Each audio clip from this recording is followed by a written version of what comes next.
Hello everyone, welcome to the study glows. My name is Prashant Mishra और आप देख रहे हैं इंटरनेशनल ऑर्गेनाइजेशन की सीरीज जो हम डेली लेके आते हैं 6 बजे शाम को आपके लिए। इंटरनेशनल ऑर्गेनाइजेशन की सीरीज में आज हम पढ़ने वाले हैं एपक के बारे में। एपक मतलब Asia Pacific economic cooperation. Asia Pacific economic cooperation क्या है, हम पूरा डिटेल में देखेंगे, पूरी इसकी फंक्शनिंग और इसने क्या क्या स्टेप्स लिए हैं सारा आपको डिटेल में पता चलेगा। तो ये स्टेब्लिश कब हुआ? 1989 में। ये भी एक inter governmental regional economic forum है, मेनली इकोनॉमिक मैटर पे कंसंट्रेटेड रहता है। जो भी इसके मेंबर्स हैं उनके बीच इकोनॉमिक इश्यूज को उठाता है, इकोनॉमिक इश्यूज को देखता है और उनपे वर्क करने का काम करता है। ये बेसिकली क्या करता है? ट्रेड को फैसिलिटेट करता है। ये जो इसके मेंबर्स हैं, टोटल इसके 21 मेंबर्स हैं, उनके बीच ये ट्रेड को फैसिलिटेट करने का काम करता है। फ्लो ऑफ गुड्स को बढ़ावा देता है, flow of services, flow of capital and flow of technology. मतलब जो भी इसके कंट्रीज हैं, मेंबर स्टेट्स हैं, उनके बीच में इजिली फ्लो ऑफ गुड्स हो सके, सर्विसेज एक जगह से दूसरे जगह इजिली फ्लो कर सके, कैपिटल मतलब पैसा फ्लो कर सके, टेक्नोलॉजी फ्लो कर सके, इन चीज को ये बढ़ावा देता है, प्रमोट करता है, ओपन रीजनलिज्म को सपोर्ट करता है। रीजनलिज्म का मतलब क्या हुआ कि एक रीजन, एशिया पैसिफिक भी एक रीजन है, मैं आपको दिखाऊंगा, उसको क्या करता है? प्रमोट करता है। और जनरली इसके जो ऑब्लिगेशंस होते हैं वो लीगली बाइंडिंग नहीं होते, तो इसका मतलब जो मेंबर स्टेट्स हैं, कंट्रीज हैं, उन पे लोड कम होता है। तो ये काफी एक यूनिक टाइप का ऑर्गेनाइजेशन आप इसको मान सकते हो। 21 मेंबर कंट्रीज कौन कौन सी हैं? पहले आप ये देख लो कि एशिया पैसिफिक रीजन कौन कौन सा है। ये आपका हो गया पैसिफिक ओशियन। तो पैसिफिक ओशियन के अराउंड जो भी कंट्रीज हैं, यहां से ऐसे करके ये सारी कंट्रीज इसकी मेंबर में आती हैं। आप स्टार्ट करो, अगर आप नॉर्थ अमेरिका की बात करो तो नॉर्थ अमेरिका में कनाडा, यूएस, मेक्सिको, ये तीनों इसके मेंबर स्टेट हो जाते हैं। साउथ अमेरिका में सिर्फ 2 कंट्रीज हैं, पेरू और चिली, जो इसके मेंबर स्टेट्स हैं। यहाँ पे न्यूजीलैंड भी है, फिर ऑस्ट्रेलिया है। ये जो साउथ एशियन नेशन होते हैं, साउथ ईस्ट एशियन नेशन, इनमें मैक्सिमम कंट्रीज जो हैं वो एपक की मेंबर है। Hong Kong, Thailand, Vietnam, Malaysia, Singapore, यहाँ पे आ जाएगा इंडोनेशिया वगैरह, पपुआ न्यू गिनी इधर आ गया, Brunei, Philippines, Taipei, south Korea, Japan और फिर फाइनली रशिया और चाइना। तो ये 21 कंट्रीज हैं। किसने कब ज्वाइन किया? अगर फाइंडिंग मेंबर की बात करोगे तो ये 12 जो है फाइंडिंग मेंबर्स हैं और ये 9 कंट्रीज ने बाद में ज्वाइन किया। सबसे लास्ट में ज्वाइन करने वाली कंट्री वियतनाम है, जिसने 1998 में ज्वाइन किया। इसके बाद से कंट्रीज को मेंबरशिप मिलना एक तरह से वर्चुअली बंद हो रखा है। रीजन को कैसे बेनिफिट हुआ? तो रीजन को बेनिफिट ऐसे हुआ कि टोटल 2.9 बिलियन पीपल के अराउंड लोग यहाँ रहते हैं। आप मान लो अप्रॉक्स 3 बिलियन पीपल पूरे रीजन में लोग रहते हैं। वर्ल्ड का 60% जीडीपी इस रीजन से बिलोंग करता है और 2018 की बात करें तो 48% ऑफ वर्ल्ड ट्रेड इन्हीं कंट्रीज के अराउंड घूमता है, इन्हीं कंट्रीज में होता है।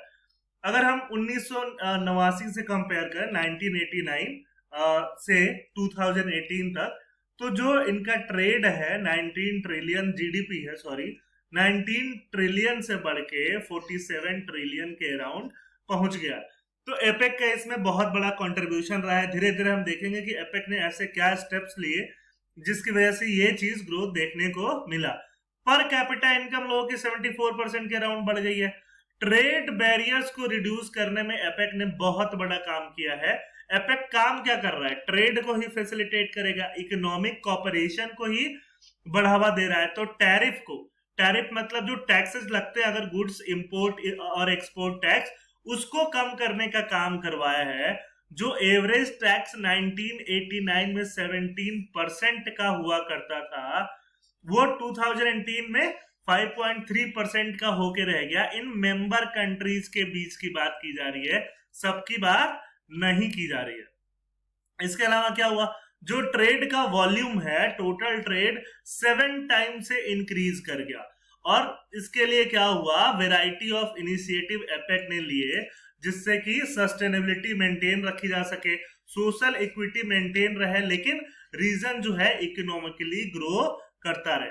तो एक एक करके देखते हैं एपेक के ने क्या क्या स्टेप्स उठाए, बिजनेस को इजी करने का काम किया। आप भी जानते हो ease of doing business, ease of doing business मतलब बिजनेस करना कितना इजी हो गया है। तो इसने अपने जो भी स्टेप्स उठाए उससे फायदा ये हुआ कि एपेक कंट्रीज में अगर कोई नया कंस्ट्रक्शन करने की कोशिश कर रहा है, पहले 169 डेज तक का इशू वगैरह परमिट के लिए टाइम लग जाता था, लेकिन ये टाइम घट के कितना हो गया, 134 डेज हो गया।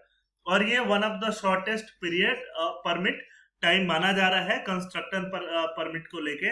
तो ऑब्वियसली अगर आप नई इंडस्ट्री लगाने वाले हो और कंस्ट्रक्शन के लिए आपको टाइम कम चाहिए, तो बिजनेस वहां पे इजिली लगने स्टार्ट हो जाएंगे, ईज ऑफ डूइंग बिजनेस आ जाएगा, ठीक है। और क्या किए, सिंगल विंडो प्लेटफॉर्म बना दिए, ऑनलाइन सारी प्रोसेसिंग स्टार्ट कर दी एक्सपोर्ट इंपोर्ट के लिए।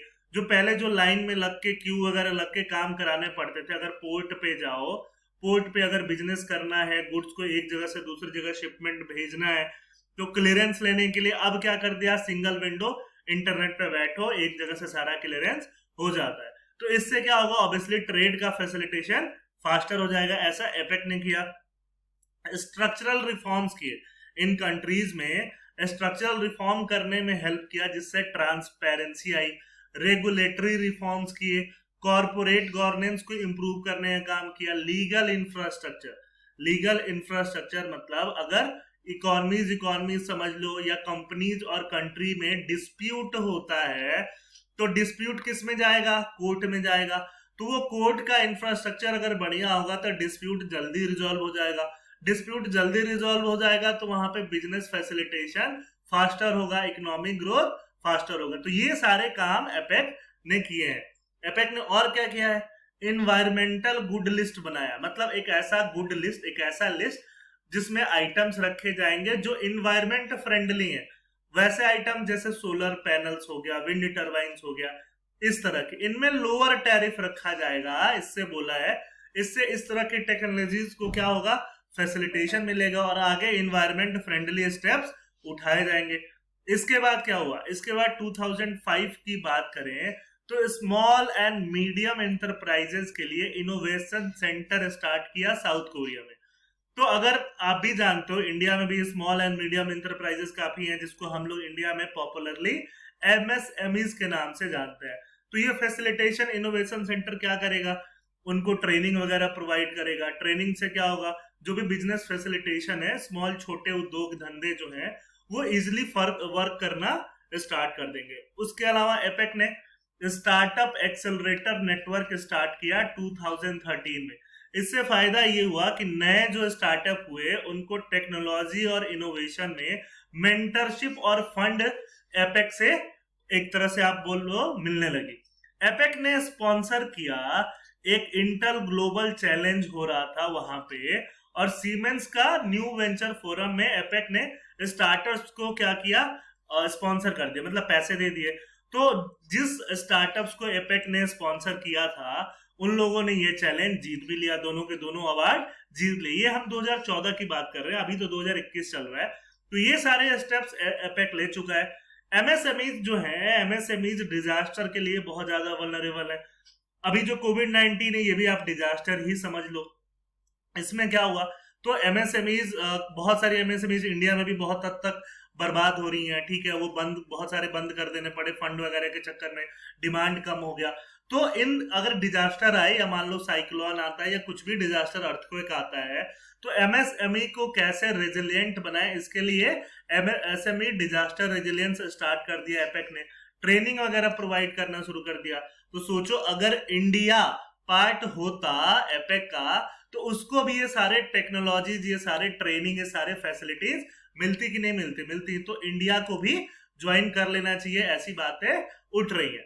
आगे एपेक डिजिटल अपॉर्चुनिटी सेंटर 2004 में ही एस्टेब्लिश कर लिया, जिससे वल्नरेबल और रूरल और अर्बन कम्युनिटीज को कंप्यूटर स्किल्स और ट्रेनिंग प्रोवाइड किया जाने लगा। 2004 की बात कर रहा हूं मैं, ये कहा उन मेंबर कंट्रीज की बात कर रहा हूं, उसमें गरीब कंट्रीज भी हैं, मैक्सिको वगैरह है, तो वहां पे ये चीजें होने लग गई। अब क्या इंडिया और एपेक, इंडिया एपेक का मेंबर ऑब्वियसली नहीं है, क्योंकि इंडिया पैसिफिक ओशियन वाले रीजन में नहीं आता। इंडिया ने बोला था कि ठीक है हमें भी ज्वाइन करा लो। तो वहां पे लोगों ने मना कर दिया कि आप पैसिफिक ओशियन में नहीं आते, इसीलिए आपको मेंबरशिप नहीं दी जाएगी।